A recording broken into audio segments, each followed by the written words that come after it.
Eli mä vaikutan tällä hetkellä Multicolored Dreams-nimisessä katutaidekollektiivissa. Pyritään edistämään laillisia katutaideprojekteja ja erilaisia tapahtumia pääkaupunkiseudulla tähän asti. Ja kutsu kävi sitten tuossa viime syksynä, eli puolisen vuotta sitten, tänne Poriin tekemään teosta museon sisälle ja sitten siitä jatketaan maaliskuussa. Palataan toisen taiteilijan kanssa vetää nuorille workshoppia. Tämmönen edustetaan 8 hengen kollektiivia nyt tällä hetkellä 2. Niin.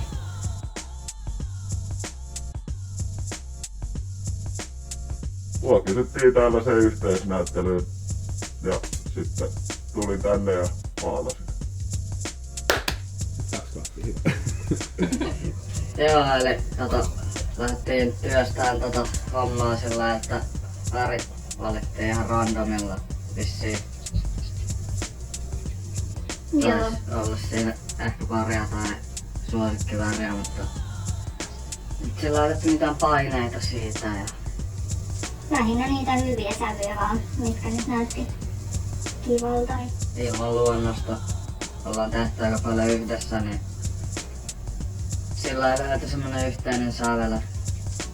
Toi pujari tekee noita hahmoja ja sit mä yleensä hoidan näitä taustajuttuja, niin se on aika simppeliä. Joo, eli lähdettiin työparin Seukuksin kanssa suunnittelemaan suurta teosta, yhteisteosta, joka edustaisi mahdollisimman hyvin sitä meidän koko 8 hengen kollektiivia. Sitten oli muutamia tällaisia pikaisia luonnostelusessioita, mutta hirveän nopeasti se muotoutui siihen se pohja siihen meidän duuniin. Ne oli ne jotkut jutut. Ja plus sitten se, että molempia kiinnosti ne kirjaimet. Et mulla on ne kyrilliset aakkoset ollut niin tosi vahva juttu. No, aika pitkälti heräsin tuossa yksi aamu tuolla maalla, missä nyt on asustellut viimeiset 5 vuotta, niin siinä asuu sellainen psykoottinen nuori jantteri naapurissa, teini-ikäinen tyyppi. Ja tulee aina aamuisin siihen ovelle ja alkaa puhua kaikkia salaliittoteoriaa sun muuta. Ja se on aika mennyt silleen korvasta toiseen läpi silleen, mutta täällä on jotenkin sit iskostui se paska, mitä se jauhui geenimanipulaatiosta. Ja se sit jäi päälle ja nyt se on vissiin koko tän homma aihe. Paha siihen ei enää mitään sanoa, kun ääni ei lähde pois päältä.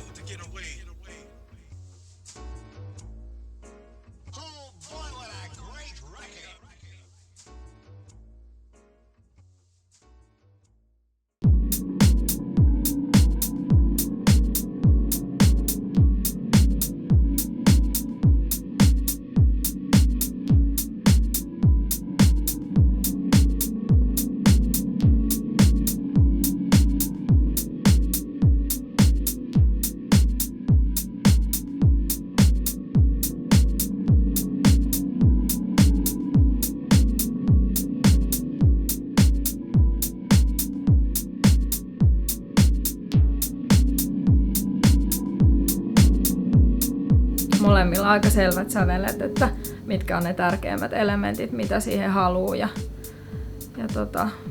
mulla on aika tyypillistä myös kaikki tollanen niinku, rakennustyömaahan liittyvä estetiikka ja sekoittuneena venäläiseen värimaailmaan, niin kuin toi turkoosi tai vahva sininen, joka mun tekemistä leimaa, niin on sieltä Venäjältä myös. Siinä 2 hyvin erilaista maailmankuvaa pyritään kietomaan yhteen ja esittämään ne rinnakkain. Et ehkä just tarkoitus on tuoda esille erilaisia katutaiteen elementtejä ja mahdollisuuksia samalla seinällä. Silleen kiva työskennellä ihmisen kanssa, johon voi niinku luottaa, että ottaa hommat tosissaan.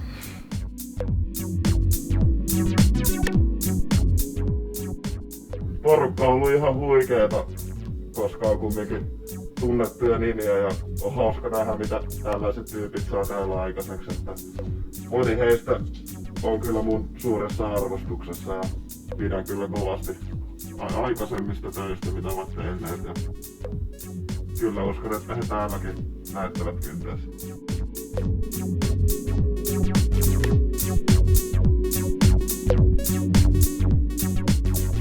periaatteessa normaalisti maalaa leveää pintaa, täällä pääsee maalaa korkeampaa, niin pääsee toteuttaa itseään vähän eri tavalla. Telineet tuodaan sulle nenän eteen ja jotenkin mun mielestä hämmentävä. Niin ja Tottunut semmosen. siisti juttu silleen, että ois voinut niinku pyytää tietyn väriseksi, että on seinä valmiiksi maalattu, että kaikki kyllä kannetaan ihan niinku tarjottimella.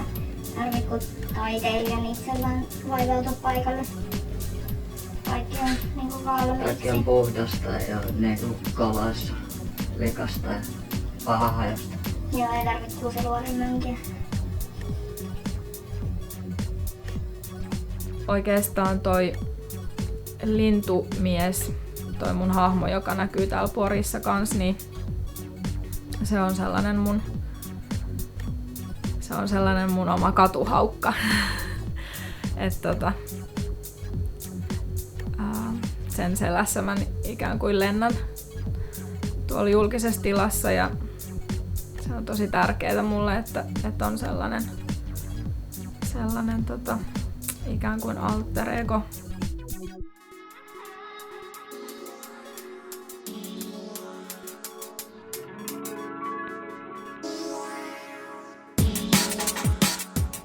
Aika lähelle omaa kuvaa, koska on vaikea välillä katsoa peiliin, mutta jollain tavalla kun sitä miettii, niin haluaa vaan nähdä itseensä vanhana, onnellisena pappana,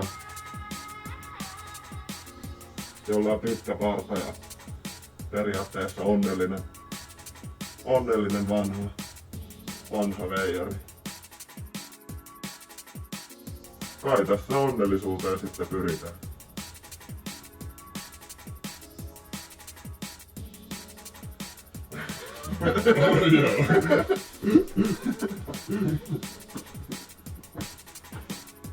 Kiitos.